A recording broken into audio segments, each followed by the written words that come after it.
गल सुनी मेरे हानिया, असी कईयां भी ते कईयां नहीं हो जानिया। चल रूहां च लुकाइए दी महक नूं, लोक वेखदियां परियां ते राणियां, असी आपे नूं नहीं नजरां दवाणियां। ताही लाए ताही लाए ताही लाए काले कजले दे टिक्के, दसो जी हुण की लिखिए।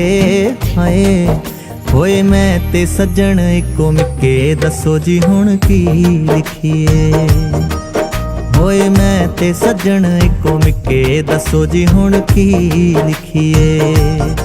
ते सारे मिट गए ने अटक अड़के, दसो जी हुण